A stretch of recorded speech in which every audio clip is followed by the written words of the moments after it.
El pasaje bíblico de hoy, Juan capítulo 3, versículos 5 al 7. Respondió Jesús: de cierto te digo, que el que no naciere de agua y del Espíritu no puede entrar en el reino de Dios. Lo que es nacido de la carne, carne es, y lo que es nacido del Espíritu, Espíritu es. No te maravilles de que te dije: os es necesario nacer de nuevo. Amados hermanos y hermanas en Cristo, sería muy difícil explicarle a un ciego de nacimiento las diferentes tonalidades o matices de los colores, a pesar que le indique, por ejemplo, que las manzanas son de color rojo, el cielo es de color celeste y que cada objeto tiene un color diferente. Sería, repito, bastante complicado que lo entendiera. De la misma forma, los que viven y actúan en la carne no podrán comprender lo espiritual. Será como si llevaran anteojos de lunas muy oscuras, tal cual menciona 1 Corintios capítulo 2, versículo 14, que dice: pero el hombre natural no percibe las cosas que son del Espíritu de Dios, porque para él son locura y no las puede entender, porque se han de discernir espiritualmente. Es decir, los que viven en la carne no podrán comprender el significado de lo espiritual. Más bien, juzgarán y condenarán a los que hablan cosas espirituales. De ahí que el Señor Jesús explicara lo espiritual por medio de parábolas. Sin embargo, como ustedes se están despojando del pecado y la maldad, de todo criterio o forma obstinada de pensar, podrán comprender lo que viene del Espíritu. Hoy compartiremos de Dios, del Verbo o la palabra, del corazón y del Espíritu. Oro en el nombre del Señor Jesucristo para que a través de este mensaje alcance un mayor nivel de discernimiento espiritual, llegue a comprender el corazón de Dios y así crezca en su medida de fe. Hermanos, el objetivo final de su vida cristiana es lograr que su corazón se transforme y se asemeje al corazón de Dios. Venir a los cultos en la iglesia y dar su diezmo y ofrenda no lo es todo. La verdadera vida cristiana es, repito, lograr que su corazón se transforme y refleje en su día a día el corazón de Dios. Para lograr esto, primero deberá conocer su propio corazón. Antes de entrar a este tema, primero debo compartirles algo, y es acerca de la palabra.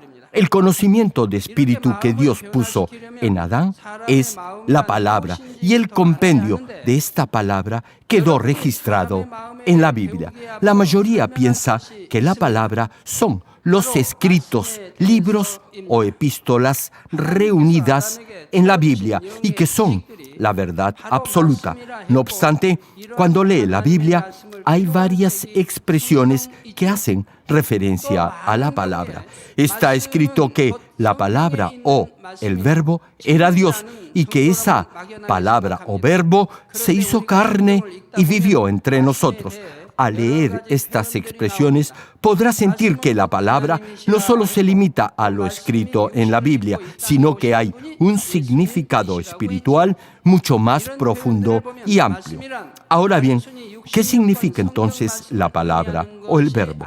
Reitero, el vocablo palabra incluye no solo los textos literarios de la Biblia, también describe el corazón de Dios. Es el mismo corazón de Dios, y el corazón de Dios es la palabra. Todos los textos que se hallan en la Biblia describen el corazón de Dios. De ahí que la Biblia contiene gran parte del corazón de Dios. Cuando me refiero al corazón de Dios, también me refiero al poder de Dios, que creó todo, y a su infinito ser original, que existe desde antes del inicio de los siglos y de la eternidad. El corazón de Dios es la luz y la misma verdad. Es espíritu y es vida. En el corazón de Dios armonizan perfectamente el amor y la justicia. Es poder, sabiduría y conocimiento. Dios creó los cielos y la tierra con esa palabra. El Señor Jesús calmó los vientos y la tempestad. Revivió a los muertos también con esa palabra. Juan capítulo 1, versículo 1 al 3 señala: en el principio era el Verbo, y el Verbo era con Dios, y el Verbo era Dios. Este era en el principio con Dios. Todas las cosas por Él fueron hechas, y sin Él nada de lo que ha sido hecho fue hecho. Hermano, no se puede definir a Dios con la idea de principio y de fin, porque Dios es espíritu y no tiene fin. Existe desde antes de la eternidad y existirá después de la eternidad. De ahí que, para explicar la existencia de Dios, ni siquiera necesitaríamos la palabra principio. Sin embargo, esta frase, en el principio, está en las Escrituras para que el ser humano pudiera entender el origen de Dios.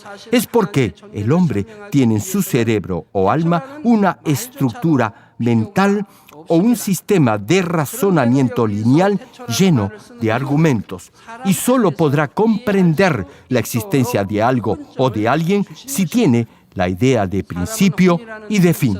No obstante, si derriba todo argumento de su mente, entonces le resultará más que obvio aceptar que Dios no tiene principio ni fin.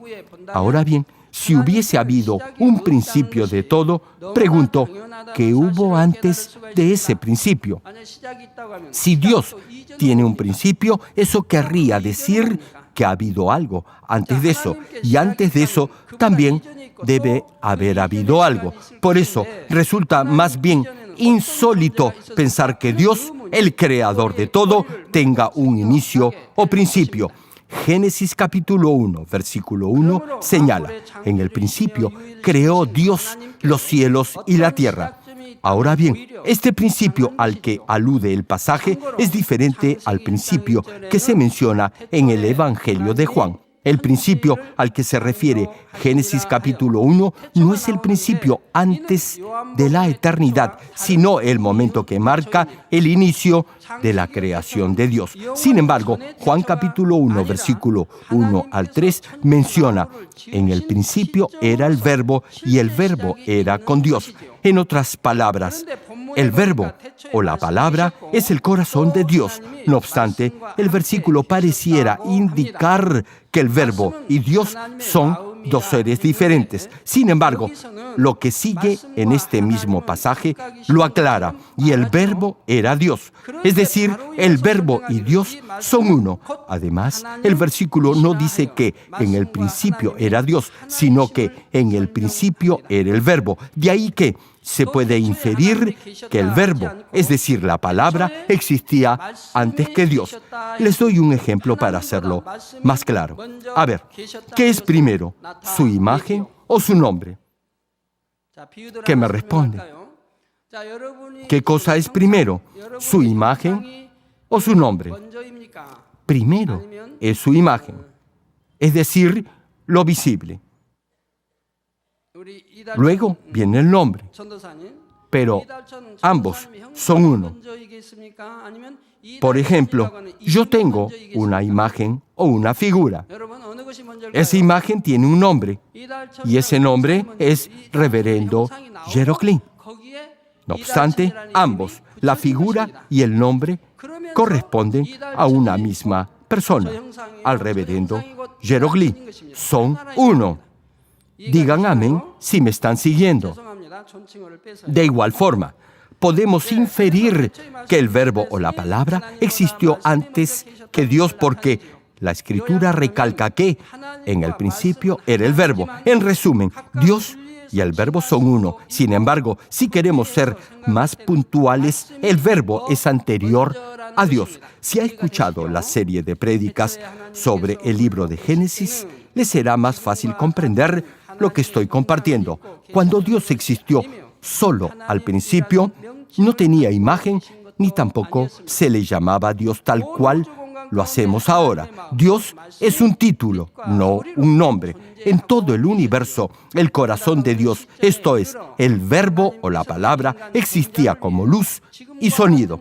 Y en un determinado punto del tiempo, a fin de llevar a cabo el cultivo del ser humano, Dios adoptó una imagen tal cual la tiene ahora y dio origen a la Trinidad que tiene el mismo corazón de Dios, es decir, adoptó la forma del Padre, del Hijo y del Espíritu Santo. Juan capítulo 1, versículo 14 menciona, y aquel verbo fue hecho carne y habitó entre nosotros y vimos su gloria, gloria como del unigénito del Padre, lleno de gracia y de verdad. Por este versículo podrá entender el significado del verbo que se hizo carne y habitó entre nosotros en la forma y cuerpo del Señor Jesús. Ahora ya puede comprender por qué el verbo, esto es, Dios vino a esta tierra en carne, es decir, como ser humano. En otras palabras, en este Dios trino, Dios Hijo, esto es, el verbo, vino a esta tierra en carne. Como el Dios trino tiene un mismo corazón, se puede concluir que el origen del Padre, del Hijo y del Espíritu Santo es el verbo. El Hijo, cuyo origen y esencia es el verbo, tal cual lo es del Padre, se hizo como uno de nosotros. Es decir, la palabra se hizo hombre y vino a vivir entre nosotros. Nació en este mundo. Este es nuestro único Salvador, el Señor Jesucristo. Y durante su ministerio, todo lo que dijo e hizo mostró en forma completa el mismo corazón de Dios. De ahí que el Señor dijo, el que me ha visto al Padre.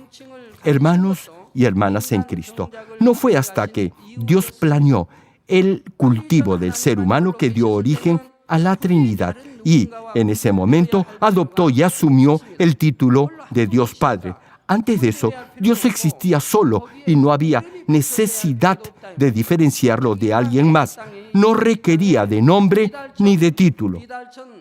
Hermano, si solo usted existiera en el mundo, no precisaría de nombre alguno. Nadie lo llamaría. No habría necesidad de diferenciarlo de alguien más. Así que no necesitaría nombre. No obstante, como hay millones de personas, cada una requiere de un nombre para identificarla de los demás. De la misma forma, Dios dio origen a la Trinidad y debido a que otros seres, tales como los ángeles, arcángeles e incluso los seres humanos fueron creados, hubo necesidad de poner nombres a estos seres para distinguir el uno del otro. Ahora bien, si yo le preguntase, ¿quién fue primero, el Verbo o Dios? Creo que ya me podría responder con toda seguridad. ¿Cierto? El verbo o la palabra, es decir, el corazón de Dios existió primero y luego se dio origen al título y a la imagen o forma de Dios. Sin embargo, y en esto quiero ser bien claro, no es que el verbo existiese en forma separada de Dios. Ambos son uno, son indivisibles. Por ejemplo, si usted me llama pastor principal, no pensará en mi espíritu y en mi figura o forma de manera separada. Se referirá a mí en forma global, tanto a mi espíritu como a mi imagen o figura. No separará el espíritu, que es la esencia, de la imagen, forma o cuerpo que es visible. Otro ejemplo, cuando usted ve el cuerpo de alguien y su sombra, ese contorno sombra existe debido al cuerpo. Es decir, sabrá que hay un cuerpo si ve su silueta o sombra. Después de todo, el cuerpo y la sombra son uno. No existen en forma separada, sino juntos.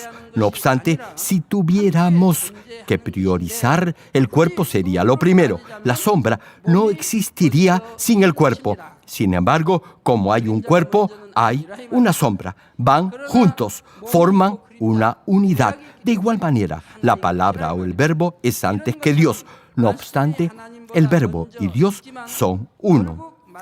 Hermanos en Cristo, anteriormente he dicho que el verbo o la palabra es el corazón de Dios. Ahora bien, ¿qué son los 66 libros que conforman la Biblia? Son parte de ese verbo, que es el corazón y la esencia original de Dios. Mientras dure su cultivo en este mundo, la Biblia, la palabra, es lo mínimo que deberá conocer del corazón de Dios. De ahí que, cuando graba en su mente la palabra que está en la Biblia, el verbo morará y permanecerá en usted. Eso significa que el corazón de Dios se perfeccionará en su corazón. En la medida en la que el corazón de Dios se perfeccione en su corazón se cultivará espiritualmente en el Espíritu. El maravilloso obrar de Dios seguirá a los que creen en la poderosa palabra de Dios y la pongan en práctica. Así podrán dar testimonio de este Dios vivo. Nuestro Señor dijo que si permaneciera en Él y sus palabras permanecieran en usted, será uno con Él. Si la palabra de Dios habita en usted, se hará verdad y espíritu en su vida. De esta forma será uno con Dios y con el Señor. Y en esa misma medida el poder de Dios y el poder del Señor se manifestarán. Es lo mismo con la sabiduría. De acuerdo al grado en el que se asemeje a Dios y al Señor, el poder que recibirá será diferente. Si refleja el corazón de Dios en forma completa, el poder del Altísimo se manifestará en toda su dimensión. Tendrán lugar milagros que trascienden el tiempo y el espacio. Los que no han podido concebir tendrán hijos. Los ciegos verán. Los mudos hablarán y los sordos oirán. No habrá enfermedad que resista el poder de Dios. Los demonios saldrán huyendo. Ahora bien, este obrar de Dios se revelará de acuerdo a su justicia. Tal cual Dios lo declara en su palabra, si puede creer, al que cree, todo le es posible. El poder del Señor se manifestará a los que creen. Amados hermanos, ahora hablemos un poco del hombre. Pregunto, en el ser humano, ¿qué es lo primero? ¿El corazón o su imagen o cuerpo? En Dios, primero ha sido su corazón y luego su imagen o figura. Sin embargo, en el hombre, la imagen o figura viene primero y luego viene el corazón. Por favor, presten atención. Dios, quien es el Verbo, hizo a Adán del polvo de la tierra y sopló en su nariz el aliento de vida. Y el hombre se volvió un ser viviente, es decir, un ser con espíritu vivo. Así se formó el espíritu de Adán. Y Dios comenzó a llenar ese espíritu que recién se había activado con una variedad inmensa de conocimiento y entendimiento de espíritu. Así era el corazón de Adán. Dios formó a Adán del polvo de la tierra y lo hizo un ser viviente, y luego Dios mismo lo llenó de conocimiento de la verdad. Si sabe esto, jamás hará caso de esas teorías ilusorias del evolucionismo ni darwinismo. Hermanos,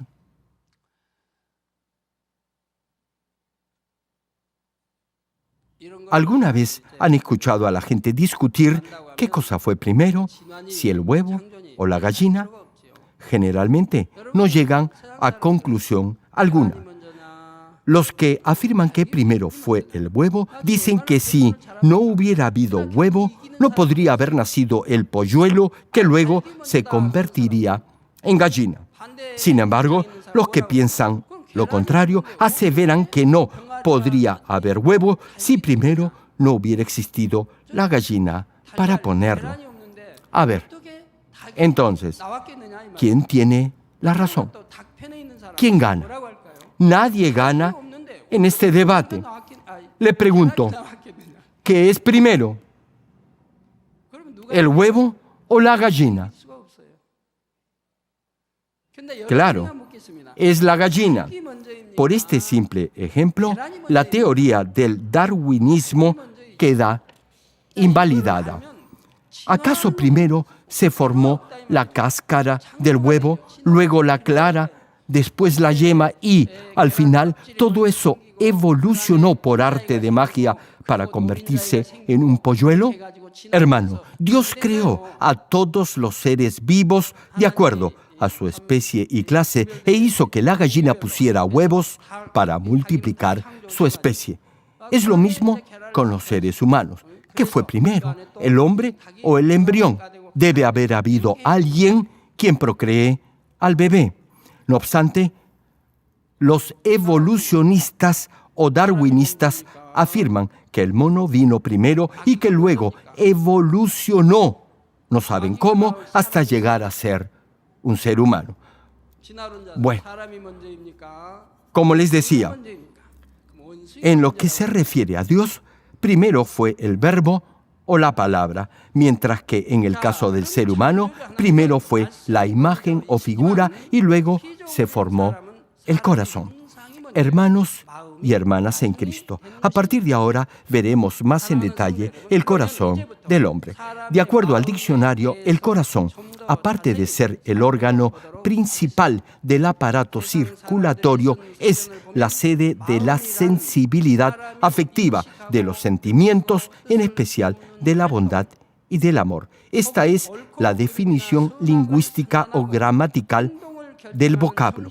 Sin embargo, tal como lo he mencionado antes, para Dios el corazón es el mismo espíritu más el conocimiento que contiene ese espíritu. En el principio, el corazón de Adán era como un recipiente o vaso vacío o una página en blanco. Y tal como se llena el vaso de algo, Dios comenzó a plantar o a llenar el corazón o el espíritu de Adán con conocimiento de la verdad, es decir, de virtudes como amor, humildad, paz, sinceridad, etc. Desde ese momento, Adán ya tuvo conocimiento de espíritu. En otras palabras, el corazón de Adán, que era su espíritu, ya tenía la semilla de vida y el conocimiento de vida. Se los explico de nuevo. Cuando Dios creó a Adán y sopló el aliento de vida en su nariz, el corazón de Adán era su mismo espíritu activo o vivo que contenía la semilla de vida y el conocimiento de vida que Dios le impartió. En ese momento no había necesidad de usar la palabra corazón. Mejor dicho, el término corazón no existía porque el espíritu activo en el hombre era el mismo corazón. No obstante, como de alguna manera debía diferenciarse, lo llamamos espíritu vivo y al hombre ser viviente. Ahora bien, el mismo término de espíritu vivo lleva implícito el sentido de muerte. Un espíritu vivo también puede llegar a ser un espíritu muerto. Sin embargo, luego de que el espíritu de Adán muriera debido al pecado, es decir, dejara de estar activo, la palabra corazón y espíritu ya no tuvieron más el mismo significado. El conocimiento de vida que Dios había sembrado en el corazón de Adán, es decir, los principios, valores y virtudes, comenzaron poco a poco a desaparecer. En vez de ello, Satanás, a través del alma, empezó a llenar el corazón del hombre de todo lo contrario al conocimiento de vida. En vez de amor, plantó odio, celos y envidia. En lugar de paz, entró el pleito. La humildad desapareció y se implantó el orgullo y la soberbia. En vez de buscar el beneficio de los demás, vino el egoísmo y la egolatría, todo lo opuesto a los valores y virtudes propios del conocimiento de vida, comenzaron a ingresar al corazón del ser humano imbuidos por Satanás. Así, el conocimiento que se basaba en la verdad empezó a desvanecerse y luego de la caída de Adán, el corazón del hombre se corrompió y en lugar que la verdad alimentara la semilla de vida, los valores opuestos a la verdad, es decir, la mentira y la maldad, envolvieron a esta semilla de vida. Hermano, si su corazón estuviera lleno solo de la palabra de verdad, no se precisaría usar el vocablo corazón, tan solo lo llamaríamos espíritu. No obstante, como la falsedad y la maldad entraron al corazón, ya no se pudo más llamarlo espíritu, ahora se le llamó solo corazón. Ahora bien, en el corazón del ser humano se encuentra la semilla de vida que Dios puso al momento de crearlo. También está el conocimiento de lo malo que plantó Satanás y, asimismo, algo del remanente del conocimiento de la verdad.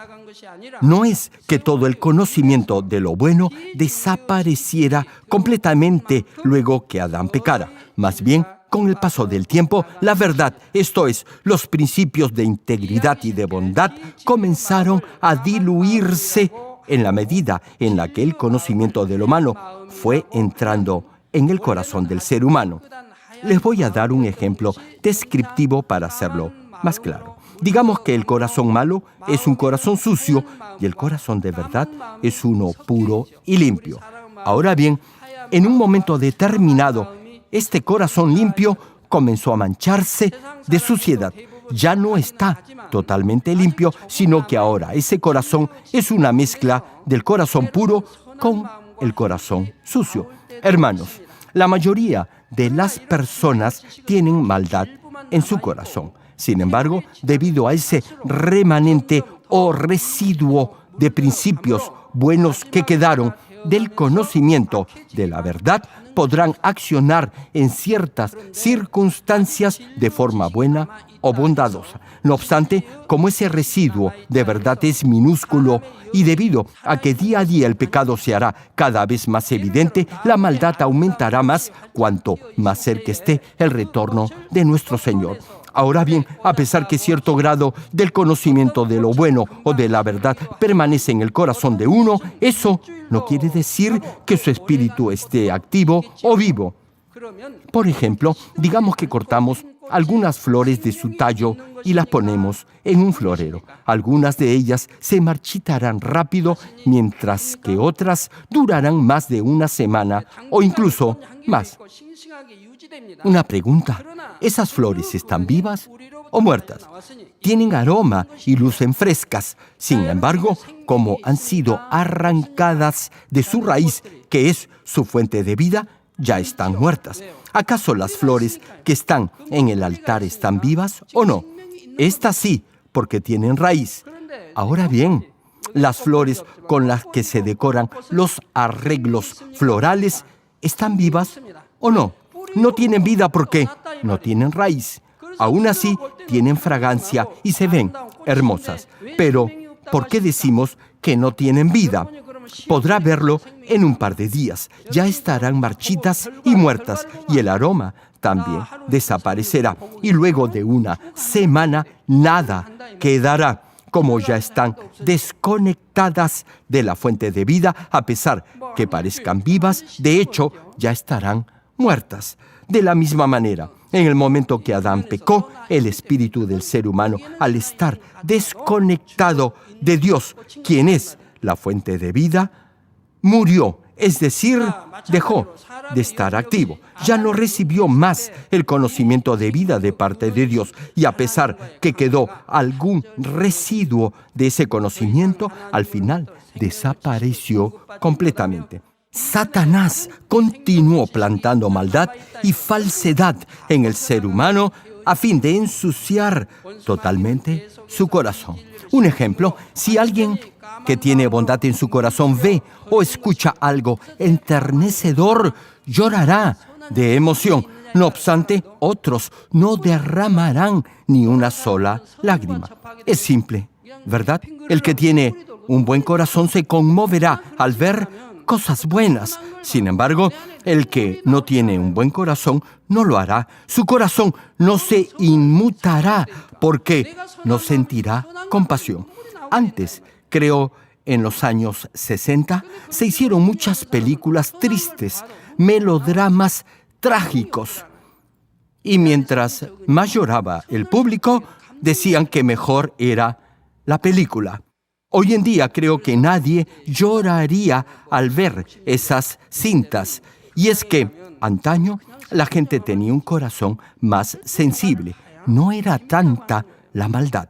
De ahí que lloraran tan solo al ver una película. Decían que el film había tocado su corazón.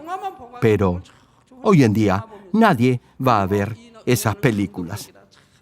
Bueno, como les decía, hay quienes no derraman ni siquiera una sola lágrima, en tanto que otros están hechos un mar de lágrimas. Y es que no tienen sentimiento alguno en su corazón porque no tienen la mínima huella de bondad. Hermanos, ¿recuerdan la película La Pasión de Cristo? Algunos ni siquiera se emocionaron en toda la película. ¿Saben por qué? Porque en realidad no aman al Señor. Si lo amaran, ¿cómo no podrían conmoverse al ver todas esas escenas tan crudas del sufrimiento del Señor? Deberían quebrantarse de dolor. Hermano, si usted ha cometido un pecado de acción, es decir, una obra de la carne, en ese caso, al ver esa película, no llorará mucho. Ahora bien, si su corazón se quebranta y llora desde el principio hasta el final del film, eso querrá decir que en verdad ama al Señor. Sentirá, de alguna manera, el sufrimiento que padeció el Señor como suyo y se lamentará de todo corazón. Sin embargo, si ha hecho algo en contra de la voluntad de Dios, a pesar que diga que tiene fe, repito, la película no lo impactará. Hermano, Satanás obra plantando maldad y falsedad en su ser para corromper su corazón. Ustedes ya saben cómo revivir o activar su espíritu que estaba muerto o inactivo. Si acepta al Señor Jesucristo como su Salvador y recibe el Espíritu Santo, su espíritu se volverá a activar por el poder del Espíritu Santo. Y este mismo espíritu comenzará a sembrar en su corazón el conocimiento de espíritu, es decir, empezará a instaurar principios y virtudes buenas y nobles en su ser.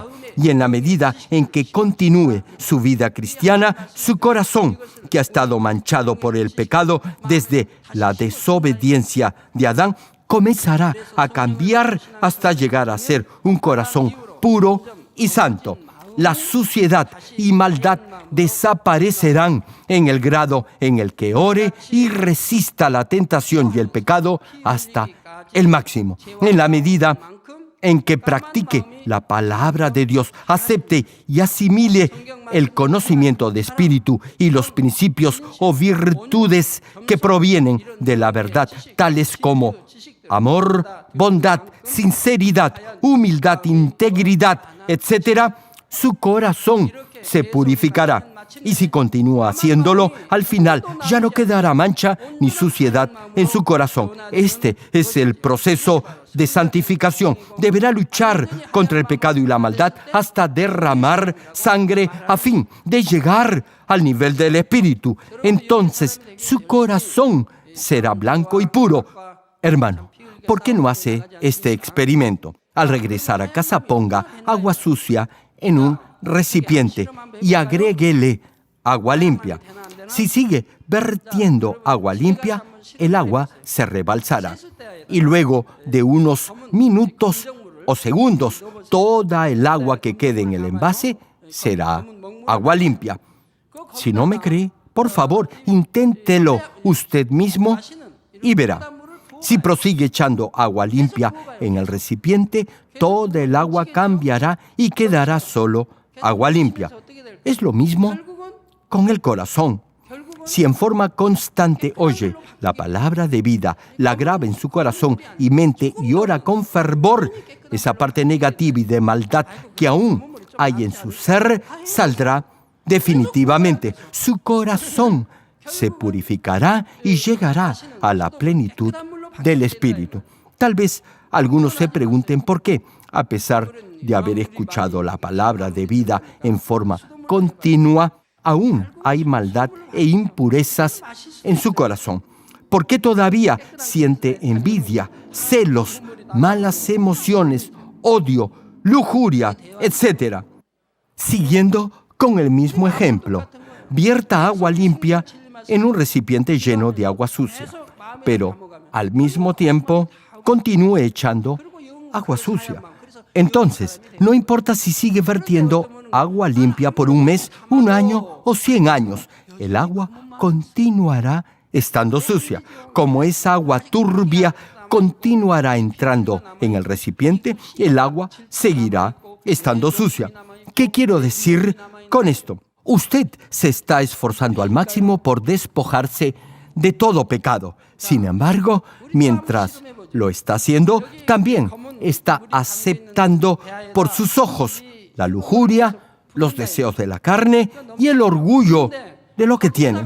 Es lo mismo, está ingresando a su corazón cosas tóxicas y perniciosas. Así que, por mucho que se esfuerce en escuchar la palabra y de practicarla, como aún ingresa a su mente la lujuria de los ojos, los deseos de la carne y la soberbia de la vida, es decir, como ve, oye y habla lo que no debería ver, oír ni hablar, estará manchando su corazón de suciedad. Por eso, muchos no crecen espiritualmente a pesar de los muchos años que tienen de cristianos. Pregúntese si en verdad se está esforzando al máximo por limpiar su corazón de todo pecado. Por eso, primero, deberá cortar con los malos deseos, la ambición de tener todo lo que ve y el orgullo de poseer riquezas. Deberá despojarse de esa forma nociva, materialista y falsa de pensar. Y lo podrá hacer por el ayuno y la oración. De esta manera podrá desechar la lujuria de la carne o del placer físico, la ambición y el orgullo. No obstante, no lo podrá hacer de la noche a la mañana. Ahora bien, este no es el caso con las obras de la carne, es decir, con el pecado de acción. Pregunto, ¿acaso tiene que ayunar y hacer vigilias de oración para dejar de pecar de obra? Hermano, es fácil dejar de cometer las obras de la carne. Tan solo no las haga. ¿Acaso no es fácil? Si Dios le dice que no haga algo, no lo haga. Si le dice que debe despojarse de algo, pues despójese de eso. Es fácil, ¿o no? Si cree en Dios, lo amará. Y si ama a Dios, guardará sus mandamientos. Una pregunta, hermanos. ¿Por qué obedecen los mandamientos? Ustedes ya saben que hay un cielo y un infierno y que habrá un juicio en el día final. Y saben, además, que si cometen una obra de la carne a sabiendas, esto es, con pleno conocimiento, irán al infierno. Por eso se abstendrán de cometer esos pecados de muerte. Asimismo, si tiene fe, tal como se menciona en los capítulos 6 y 10 del libro de Hebreos, no podrá pecar voluntariamente. Esas son obras de la carne, pecados de acción.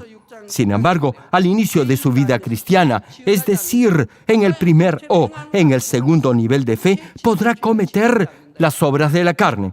No obstante, si ya ha llegado al tercer nivel de fe, ya debería haber cortado con todo pecado de acción, es decir, con toda obra de la carne. Eso le dirá que estará en el tercer nivel de fe. Los que ya han dejado de cometer las obras de la carne habrán llegado al tercer nivel de fe. Si aún está pecando de obra o de acción, todavía estará en el primer o en el segundo nivel de fe.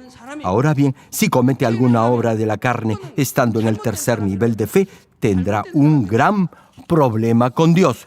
De ahí que la Biblia afirma que tal persona deberá ser desechada, es decir, deberá ser echada a las tinieblas, y Dios, en el día final, las juntará y las quemará en el horno de fuego. Hermano, si su hijo ya tiene 20 años, deberá comportarse como un joven de 20 años. Pero si actúa como un niño de 3 o 4 años de edad, ¿se imaginan qué tragedia?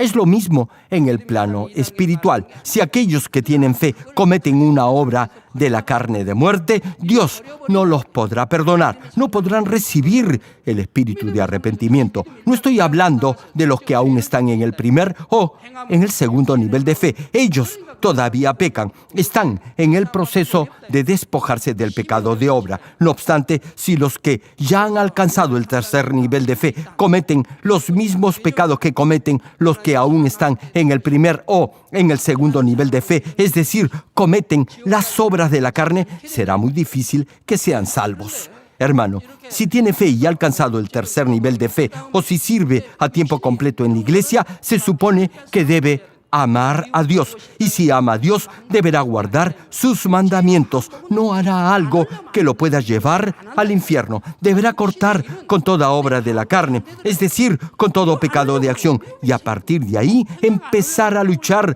contra todo deseo de la carne hasta derramar sangre, es decir, hasta el máximo. Sin embargo, no podrá simplemente despojarse del odio solo porque así lo desea.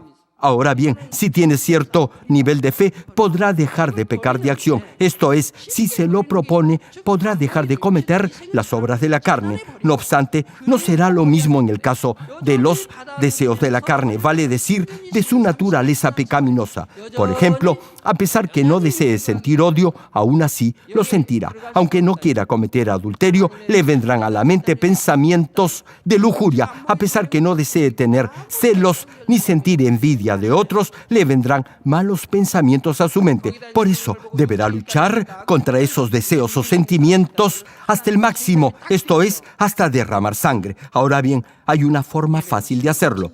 ¿Quieren que se los diga? Primero, deberá cortar con toda lujuria de los ojos, con todo deseo de la carne y todo orgullo o soberbia que pueda tener. Hermano, si continúa aceptando todas esas cosas tóxicas y dañinas y a la vez trata de despojarse del pecado, entonces, a pesar que ore por 10 o 100 años, seguirá cediendo a la tentación de la carne. No llegará a ser un verdadero hijo de Dios. Como a través de sus ojos la lascivia continúa ingresando a su mente, jamás llegará a santificarse. Es decir, nunca llegará a limpiar su corazón de los deseos de la carne. Además, si ya teniendo fe, es decir, si ya sabiendo la palabra comete una obra de la carne, esto es, si peca de acción, eso levantará un muro de pecado que lo separará de Dios. Ya no podrá adorar a Dios en espíritu y en verdad. Sus oraciones y alabanzas serán meramente formales y rituales. ¿Sabe por qué? Porque el cordón umbilical que lo unía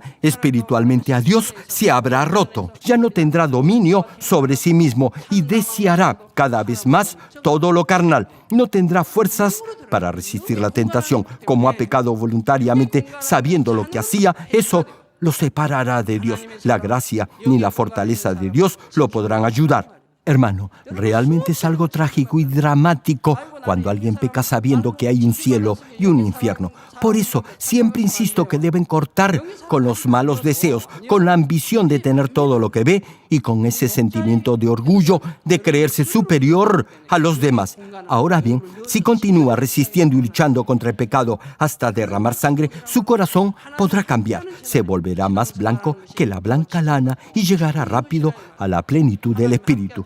Una vez que llegue al nivel de la plenitud del Espíritu, no padecerá enfermedad grave alguna. Dios responderá todas sus peticiones. Incluso si por descuido o negligencia tiene un accidente de tránsito, no resultará gravemente herido. ¿Sabe por qué?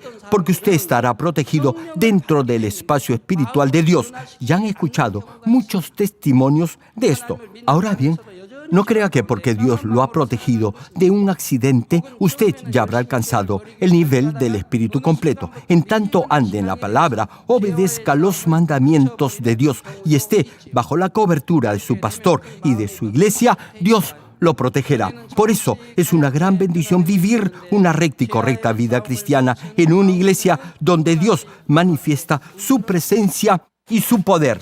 Como les decía, en la medida en la que resiste el pecado hasta la sangre, podrá limpiar la suciedad de su corazón, es decir, podrá despojarse de toda maldad. Este es el proceso de santificación. Sin embargo, hay algunos que ni siquiera intentan circuncidar su corazón a pesar que han recibido el Espíritu Santo. Dicen que creen en Dios, no obstante, viven en el pecado y su corazón está sucio y pervertido por la maldad. Hay otros que al principio se esfuerzan por despojarse del pecado, sin embargo, luego de un tiempo se cansan y ya no se esfuerzan más por limpiar su corazón. Pregunto, ¿qué creen que les pasará? En un inicio, su corazón se estaba purificando. No obstante, como ya no se esfuerzan por resistir el pecado, su corazón vuelve a ensuciarse. En ese estado, el Espíritu Santo no podrá fortalecer la semilla de vida, tal como dijo el Señor en Juan capítulo 3, versículo 5. De cierto te digo, que el que no naciere de agua y del Espíritu no puede entrar en el reino de Dios. Hermano, no podrá ser salvo únicamente recibiendo el Espíritu Santo, sino cuando el agua, esto es, la palabra, viva en usted. Es decir, haga de la palabra su estilo de vida. Además, Primera de Tesalonicenses, capítulo 5, versículo 19, recalca, no apaguéis al Espíritu. Es decir, a pesar que haya aceptado al Señor Jesucristo como su Salvador y haya recibido el Espíritu Santo, si no circuncida su corazón, es decir, si no lo limpia, sino que continúa sucio y contaminado por el pecado, el Espíritu Santo se apagará en usted. En otras palabras, ya no lo tendrá más. Y si eso sucede, ya no podrá orar. Su vida de oración se hará cada vez más débil. Y si continúa por esa senda, dejará de orar a pesar que sabe que necesita hacerlo. Eso le dirá que el Espíritu Santo ya no está en usted y no será salvo. Incluso si ha recibido el Espíritu Santo y ha cambiado hasta cierto punto, pero en un determinado momento deja de crecer y de limpiar su corazón, el Señor le dirá lo que dijo en la parte final de Apocalipsis capítulo 3, versículo 1. Yo conozco tus obras, que tienes nombre de que vives y estás muerto. Por eso, luego que ha recibido el Espíritu Santo, jamás deberá dejar de crecer espiritualmente. Más bien, continúe despojándose de todo pecado y llénese de la verdad. Deberá seguir esforzándose hasta recobrar completamente ese corazón puro semejante al del Señor. Con esto concluyo el mensaje. Amados hermanos y hermanas en Cristo, segunda de Timoteo, capítulo 3, versículo 15, declara: y que desde la niñez has sabido las sagradas escrituras, las cuales te pueden hacer sabio para la salvación por la fe que es en Cristo Jesús. Es decir, Dios ha dejado en la Biblia el conocimiento de la verdad para que pueda comprender y entender su corazón. Luego de recibir el Espíritu Santo, si graba esa palabra en su corazón, esto es, si la escucha, la aprende, la memoriza y la aplica en su vida diaria, su corazón se asemejará al corazón de Dios. En la medida en que refleje a Dios en su comportamiento y actitudes, prosperará y tendrá salud mientras viva en esta tierra. Y luego, en el cielo, morará cerca del trono de Dios Padre. Los que han llegado a ese grado de pureza en su corazón, que no tienen mancha ni tacha y que son fieles en toda la casa de Dios, llegarán a la nueva Jerusalén en donde está el trono del Padre y vivirán allí por toda la eternidad. Dios anhela que todos lleguen a este lugar. Oro en el nombre de nuestro Señor Jesucristo para que, como verdaderos hijos de Dios, reflejen completamente el corazón del Padre y vivan en la gloria de la Nueva Jerusalén. Ahora oraré por todos aquellos que están enfermos. Coloquen su mano en la parte enferma o adolorida de su cuerpo y reciban esta oración por fe. Si usted no está enfermo, pero desea que Dios le conceda los deseos de su corazón, coloque su mano sobre su pecho y reciba esta oración con fe. El obrar del Todopoderoso Dios, que trasciende el tiempo y el espacio, obrará de acuerdo a su fe. No importa dónde se encuentre, si recibe esta oración con fe, con toda seguridad experimentará el asombroso poder de Dios. Aleluya. Dios Todopoderoso de amor, pon tu mano sobre tus hijos y sobre todos aquellos que están viendo y escuchando esta oración a través de la televisión y de cualquier medio de comunicación. extiende tu mano y manifiesta tu poder y tu obrar, que trasciende el tiempo y el espacio en todo aquel que está recibiendo esta oración por fe en cualquier parte del mundo. Da a cada uno de ellos la fe necesaria para que puedan creer y se despojen de todo pensamiento negativo y toda duda. Quita de ellos todas sus cargas y sufrimientos. Quema por el fuego del Espíritu Santo y limpia con la sangre de nuestro Señor Jesucristo desde la cabeza a los pies, las vísceras y los intestinos, cada coyuntura y todo nervio, tejido y célula. Ordeno en el nombre de Jesucristo al enemigo, el diablo y Satanás, a toda enfermedad, virus y bacteria y toda debilidad, fuera.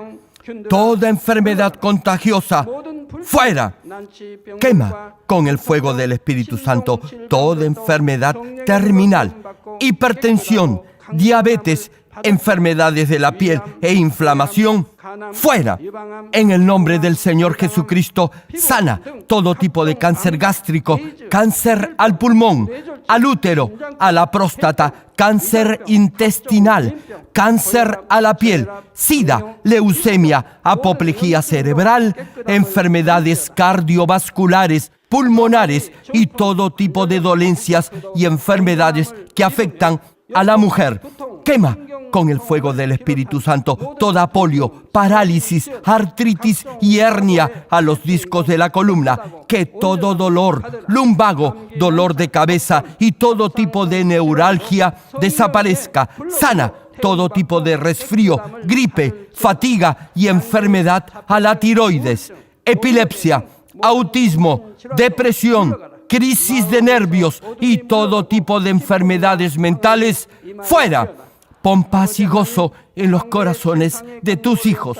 Padre, te pido en el nombre del Señor Jesucristo que fortalezcas toda parte del cuerpo que esté débil, que los paralíticos, tullidos y cojos caminen, que los que tienen la vista nublada se les aclare, que los que tienen problemas para oír puedan oír bien, que los ciegos puedan ver, los sordos puedan oír y los mudos empiecen a hablar.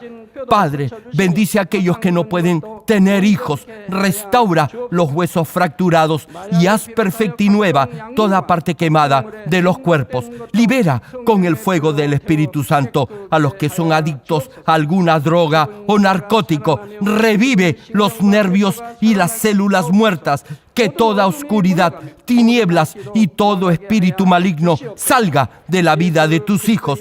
Ordeno en el nombre de Jesucristo al enemigo, el diablo y a Satanás y a toda potestad del aire, fuera. Todo poder de las tinieblas, espíritus malignos, espíritus perversos, deshonestos, espíritus engañadores, astutos, espíritus de división, fuera. Que toda cadena de injusticia y toda atadura se rompa. Que la luz de tu Espíritu resplandezca en sus vidas. Dios Padre, fortalece sus espíritus y sus cuerpos. Dales la fortaleza necesaria para que puedan clamar a ti. Fortalécelos para que puedan despojarse de todo pecado y vivan en santidad. Que sus almas prosperen y que todo en sus vidas les vaya bien. Responde a los deseos de su corazón, a su clamor y a sus oraciones. Auméntales la fe, la esperanza y el amor, y que sus familias también puedan oír y creer en las buenas nuevas del Evangelio. Protégelos de todo accidente y desastre y bendícelos para que lleven una vida próspera y sin inconvenientes. Protege a tus hijos en sus hogares, trabajos y negocios con el fuego del Espíritu Santo. Bendícelos en su entrada y en su salida y en todo lugar a donde vayan, y bendícelos para que puedan prestar y nunca pedir prestado. Dale sabiduría y entendimiento y que sean llenos del Espíritu Santo. Da a todos los ministros y siervos del Señor la capacidad para llevar a cabo bien sus deberes y que haya también un gran avivamiento en cada iglesia. Guía a tus hijos para que puedan darte gloria en todo lo que hagan. Manifiesta tus obras para que con sus labios puedan testificar que han conocido al Dios vivo y que tú los has bendecido. Gracias, Padre. Toda la gloria sea para ti. He orado en el nombre de nuestro Señor Jesucristo. 기도하옵나이다. 아멘.